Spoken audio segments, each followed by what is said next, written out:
Bollywood silver screen presenting Inglourious Basterd. इस कहानी की शुरुआत होती है सन 1941 से, जहां पर हमें हिटलर के यानी कि नाजी के एक ऑफिसर को दिखाया जाता है जिसका नाम हैंस है। वो एक फ्रेंच फार्मर के घर पर जाता है। दरअसल उसे इन्फॉर्मेशन मिली है कि इस फ्रेंच फार्मर ने अपने घर में एक ज्यूस फैमिली को छुपा रखा है और ये वो वक्त था जब नाजी सेना यानी कि हिटलर की जितने भी आर्मी थी वो सब के सब ज्यूस लोगों को मार रहे थे। अब वो इस फ्रेंच फार्मर से पूछता है कि वो फैमिली कहाँ पर है। वो बताता है कि मैं उस फैमिली को जानता ज़रूर हूँ, लेकिन अब तक तो वो बॉर्डर पार कर चुकी है। हैंस कहता है कि अगर तुमने मुझे सच नहीं बताया तो मैं तुम्हारी पूरी फैमिली को अभी मार दूंगा, और अगर तुमने सच बताया तो जब तक युद्ध खत्म नहीं होता हमारी सेना तुम्हारी फैमिली की रक्षा करेगी। हैंस की बातें सुनकर वो फार्मर डर जाता है। उसे अपने परिवार की रक्षा करनी है, इसीलिए वो फर्श में एक तरफ इशारा करता है। हैंस समझ जाता है कि नीचे बेसमेंट में कोई तहखाना है, यहाँ पर वो ज्यूस फैमिली छुपी हुई है। इसीलिए वो अपनी सेना को अंदर बुलाता है और वहाँ पर कई सारी गोलियां चलती है, जिस वजह से वो सब के सब जो नीचे बेसमेंट में छुपे थे वो मारे जाते हैं। लेकिन तभी उस फैमिली की एक लड़की जिसका नाम शोषणा है वो वहाँ से भाग जाती है। हालांकि हैंस उसे देख लेता है, उस पर गोली भी चलाता है, लेकिन वो उससे बचकर निकल जाती है। और अब इस घटना के 3 साल बाद हमें यूएस आर्मी लेफ्टिनेंट आल्डो को दिखाया जाता है, जो अपनी सेना यानी कि अपनी टुकड़ी में जिसका नाम बास्टर्ड्स है उसमें ज्यूस लोगों को जो कि अमेरिकन ज्यूस हैं उन्हें भर्ती कर रहा है। दरअसल यूएस आर्मी ने इस डिपार्टमेंट को इसलिए बनाया है ताकि ये हिटलर की नाजी सेना को बेरहमी से मारे और उनके दिल में डर पैदा किया जा सके। लेकिन इनके चुंगल से हिटलर का एक नाजी सैनिक भाग जाता है। वो हिटलर के पास जाता है। हिटलर देखता है कि उसके सर पर यानी कि फोरहेड पर स्वास्तिक का निशान होता है, जो कि हिटलर के झंडे का भी निशान है। और वो सोल्जर बताता है कि वो डिपार्टमेंट जिसे बास्टर्ड्स कहा जाता है वो बहुत ही खतरनाक है, उन्होंने हमारे सभी सैनिकों को बेरहमी से मार दिया। दरअसल आल्डो का बास्टर्ड ग्रुप नाजीज को फ्रांस के उस हिस्से में मार रहा होता है जहां पर हिटलर ने कब्जा कर लिया है, और इस बात से हिटलर अब परेशान है। वहीं दूसरी तरफ हमें पेरिस में शोषणा को दिखाया जाता है, जो आज से 3 साल पहले हैंस के हमले से बच गई थी। उस वक्त वो 15 साल की थी, लेकिन अब वो 18 साल की हो चुकी है। वो यहाँ पर एक सिनेमा घर चलाती है, साथ ही उसने अपना नाम बदल दिया है ताकि किसी को ना पता चले कि वो एक ज्यूस लड़की है, क्योंकि इस वक्त में जर्मन सैनिक ज्यूस लोगों को मार रहे होते हैं। उसका नया नाम होता है एम्यूल। उसकी मुलाकात एक जर्मन सोल्जर से होती है जिसका नाम फेडरिक है। फेडरिक एक बहुत ही फेमस सोल्जर है क्योंकि वो लड़ाई में 250 लोगों को मार चुका है, पर शोषणा को इस बारे में कुछ भी नहीं पता होता। फेडरिक को मूवीज देखने का बहुत शौक है, इसीलिए वो यहाँ पर आया होता है। वो शोषणा से कहता है कि तुम इस सिनेमा घर की ओनर हो। वो कहती है कि ये मेरे आंट और अंकल का था, लेकिन अब उन्होंने इस सिनेमा को मेरे नाम कर दिया है। हालांकि यहाँ पर फेडरिक के जेस्चर से साफ साफ पता चलता है कि वो शोषणा के प्रति अट्रैक्टेड है, लेकिन शोषणा उसे ज्यादा एंटरटेन नहीं करती क्योंकि वो एक ज्यूस है। वो अपनी आइडेंटिटी किसी के भी सामने रिवील नहीं कर सकती।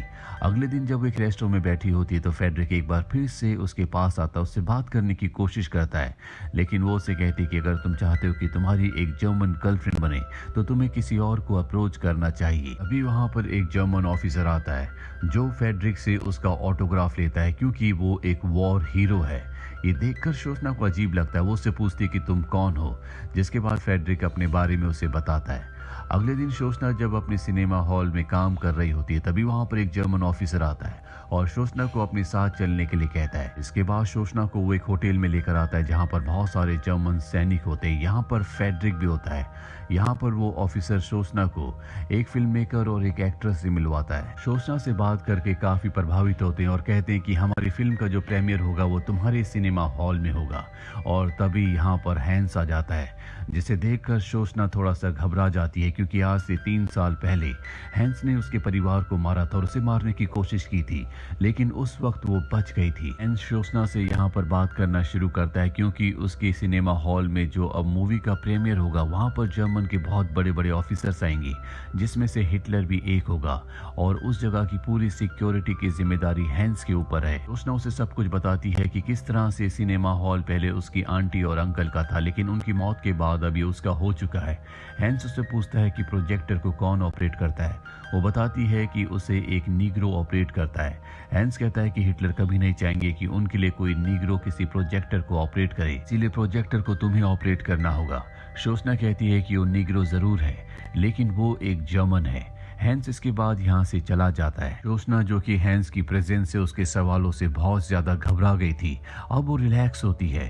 दरअसल जर्मन्स ने और खास तौर पर हैंस ने उसके परिवार को, उसकी कम्युनिटी को बहुत ज्यादा टॉर्चर किया होता है, लाखों लोगों को मार दिया होता है। इसीलिए शोशना तय करती है कि वो उस दिन जब फिल्म का प्रीमियर होगा, जिसमें जर्मनी के बड़े बड़े ऑफिसर फिल्म को प्रीमियर को देख रहे होंगे, तो उस वक्त वो वहां पर जितनी भी उसके पास पुरानी रील्स हैं जो कि हजारों की तादाद में है, उनमें आग लगाकर सब के सब ऑफिसर्स को मार देगी। इसके लिए वो अपने प्रोजेक्टर ऑपरेटर, जिसका नाम मार्शल होता है, उसके साथ प्लान बनाती है। दरअसल मार्शल उससे प्यार भी करता है, वो उसका लवर है, और ये दोनों तय करते हैं कि ये किसी भी कीमत पर उन सब जर्मन्स को मार देंगे। वहीं दूसरी तरफ ब्रिटिशर्स को भी इस प्रीमियर के बारे में पता चल जाता है, इसीलिए ब्रिटिश कमांडो लेफ्टिनेंट को, जिसका नाम आर्ची है, उसे इस प्रीमियर पर हमला करने का ऑर्डर दिया जाता है, और इस हमले में उसका साथ देंगे बास्टर्ड यानी कि ऑल्डो के सैनिक। और अब ब्रिटिश लेफ्टिनेंट यहाँ पर अपने दो साथियों के साथ फ्रांस के उस हिस्से में जाता है जो जर्मन्स के कब्जे में है,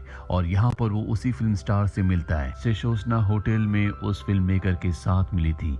ये एक जर्मन फिल्म स्टार है, लेकिन ये जर्मनी के साथ नहीं है, बल्कि ये एक एलाइड एजेंट है, यानी कि ये जर्मनी के खिलाफ जो भी लोग जंग लड़ रहे हैं उनका साथ देती है। और अब जब ब्रिटिश लेफ्टिनेंट अपने दोनों साथियों के साथ यहाँ पर होता है, तो वो इसी फिल्म स्टार से बातें करता है।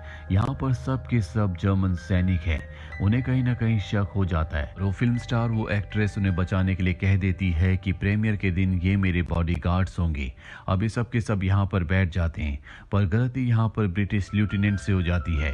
वो 3 शैंपेन का ऑर्डर देता है, और शैंपेन ऑर्डर करने के लिए जो वो इशारा करता है वो जर्मन्स का इशारा नहीं होता, बल्कि ब्रिटिशर्स का इशारा होता है। और यहाँ पर सभी जर्मन्स को पता चल जाता है कि ये ब्रिटिशर्स हैं, जिसके बाद इस जगह पर गोलाबारी होना शुरू हो जाती है, और इस गोलाबारी में सब के सब मारे जाते हैं। यहाँ पर सिर्फ वो जर्मन एक्ट्रेस बचती है, साथ ही एक जर्मन ऑफिसर। ये दोनों के दोनों छुप जाते हैं, और तभी यहाँ पर एल्डो आता है, जो उस जर्मन ऑफिसर से कहता है कि उस एक्ट्रेस को हमारे हवाले कर दो, मैं तुम्हें यहाँ से जाने दूंगा। वो जर्मन ऑफिसर कहता है कि ये एक धोखेबाज है, इसने अपनी कंट्री को धोखा दिया है। और तभी उस एक्ट्रेस को मौका मिल जाता है, वो उस जर्मन ऑफिसर को मार देती है और एल्डो के साथ इस जगह से निकल जाती है। एल्डो उसे क्लिनिक में ले जाता है, जहाँ पर उसके पैर पर मरहम पट्टी की जाती है, क्योंकि उसका पैर बहुत जख्मी होता है। वो एल्डो को बताती है कि तुम्हारे साथियों की वजह से हमारा पूरा प्लान चौपट हो गया, हमारे पास अब भी एक मौका है जब हम बहुत सारे जर्मन सैनिकों को मार सकते हैं। मैं ब्रिटिश लेफ्टिनेंट को और उसके साथियों को अपने साथ अपना बॉडीगार्ड बनाकर ले जाना चाहती थी। ऑल्डो तय करता है कि अब वो उसके बॉडीगार्ड बनकर उसके साथ जाएंगे, ताकि सिनेमा घर में जहां पर प्रीमियर चल रहा होगा वहां पर कई सारे बड़े जर्मन ऑफिसर्स को एक साथ मार सकें। वहीं हमें नाजी ऑफिसर यानी कि जर्मन ऑफिसर हैंस को दिखाया जाता है, जो उस जगह पहुंचता है जहां पर गोलाबारी हुई थी, और वहां वो देखता है कि उसके एक साथी के हाथ में एक रुमाल है जिसमें उसी एक्ट्रेस का साइन है, जिससे उसे उस फिल्म स्टार, उस एक्ट्रेस पर शक हो जाता है। वहां पर उसे एक फीमेल सैंडल भी मिलता है, और अब वो उस एक्ट्रेस से मिलने के लिए जाता और पूछता है कि तुम्हारे पैर पर प्लास्टर कैसे लगा। वो बताती है कि मैं पहाड़ी से गिर गई थी, इसीलिए मेरे पैर में फ्रैक्चर हो गया और अब इसमें प्लास्टर है। ये सुनकर हैंस हंसने लगता है। वो उसे एक सेपरेट कमरे में ले जाता है और उसे वो सैंडल पहनाता है जो उसे उस वारदात वाली जगह पर मिली थी, और ये सैंडल उस एक्ट्रेस को बिल्कुल फिट आता है, जिससे हैंस समझ जाता है कि वो झूठ बोल रही थी, वो जर्मन्स को धोखा दे रही है, इसीलिए वो उसे मार देता है। जिसके बाद यहाँ पर अल्डो को और उसके साथी को भी पकड़ लिया जाता है, क्योंकि हैंस को पता है कि ये भी उसके साथ मिले हुए थे, और अब हैंस जान चुका है कि ये हिटलर को मारना चाहते हैं। हैंस अल्डो को अपने पास बुलाता और उसे कहता है कि मैं हिटलर को मारने में तुम्हारी मदद करूंगा, लेकिन इसके बदले तुम्हें मुझे यूएस की नागरिकता और मुझे मेरे काम के लिए रिवॉर्ड्स दिलवाने होंगे। अल्डो उसकी बात मान जाता और अपने सीनियर से उसकी बात करवाता है। वहीं हमें थिएटर में दिखाया जाता है, जहां पर अब प्रीमियर की पूरी तैयारी हो चुकी है। शोशना ने तैयारी कर ली है कि वो हर एक दरवाजे को बाहर से अपने बॉयफ्रेंड, जिससे वो प्यार करती है, जिसका नाम मार्शल है, उसके जरिए बंद करवा देगी और इस पूरे थिएटर सिनेमा हॉल में आग लगा देगी, ताकि सब के सब मारे जाएं। ये जो फिल्म होती है, ये फेडरिक की बहादुरी के कारनामों के ऊपर होती है। और अब जब फिल्म चली रही होती है तो फेडरिक वहां से उठकर शोशना के पास आता है। शोशना कहती कि तुम्हें वापस अपनी सीट पर बैठ जाना चाहिए, लेकिन फेडरिक वापस नहीं जाना चाहता। उसकी किस्मत अच्छी भी होती है क्योंकि हैंस ने, जो कि अब जर्मन्स के खिलाफ है, जो कि अब बास्टर्ड्स यानी कि ऑल्डो की टीम के साथ मिल चुका है, उसने उसकी सीट के नीचे बॉम्ब रख दिया था। फेडरिक जब वापस अपनी सीट पर जाने से मना कर देता है तो यहाँ शोशना को गुस्सा आ जाता है। वो उसे जर्मन डॉग कहती है, जिससे फेडरिक को बहुत गुस्सा आता है। वो उसके साथ जबरदस्ती करना चाहता है, पर शोशना अपना दिमाग लगाती है और फेडरिक से कहती है पहले दरवाजा बंद कर दो। और जब वो दरवाजा बंद करने जाता है तो पीछे से कई गोलियां उस पर चलाती है, इससे वो बहुत बुरी तरह से जख्मी हो जाता है। लेकिन फेडरिक को भी मौका मिल जाता है और शोशना को गोली मार देता है और इन दोनों की मृत्यु हो जाती है। वहीं सिनेमा के अंदर सबके सब जब फिल्म देख रहे होते हैं तो वहां पर अजीब अजीब सी फुटेज आती है, जिससे सबको पता चल जाता है कि यहाँ पर शोशना ने इन सबको मारने का प्लान बनाया है, जो कि ज्यूस कम्युनिटी से है, जिस कम्युनिटी के ऊपर हिटलर की नाजी सेना ने बहुत अत्याचार किए थे। अब जो मार्शल होता है बाहर से दरवाजे बंद कर देता है और स्क्रीन के पीछे जहां पर उसने फिल्म यानी कि जिससे फिल्म को चलाया जाता है उस रील को इकट्ठा कर रखा होता है, जिस पर बहुत तेजी से आग लगती है, उसे जला देता है। इसके बाद हम स्क्रीन में शोशना की फोटो को देखते हैं, यानी कि उसकी रिकॉर्डेड वीडियो को देखते हैं जिसमें वो हंस रही होती है। अब ऑल्डो की बास्टर टीम के 2 लोग ओपेरा बॉक्स में पहुंच जाते हैं, जिनके पैरों में विस्फोटक लगे हुए हैं। वो यहाँ पर नाज़ीज़ पर गोलियां चलाते हैं, जिससे वो लगभग सभी को मार देते हैं। और तभी एक बहुत बड़ा विस्फोट होता है। इस विस्फोट में सिनेमा हॉल के अंदर हर एक इंसान मारा जाता है, जिसमें हिटलर भी होता है। वहीं हमें हैंस को दिखाया जाता है, जो अपने साथी के साथ अलाइड की टेरिटरी में होता है, क्योंकि अब उसे सरेंडर करना है, जिसके बाद उसे यूएस की नागरिकता मिलेगी। ऑल्डो भी उसके साथ होता है। ऑल्डो उसके साथी को मार देता है और कहता है कि तुम्हारे साथ हम कोई सौदा नहीं कर सकते।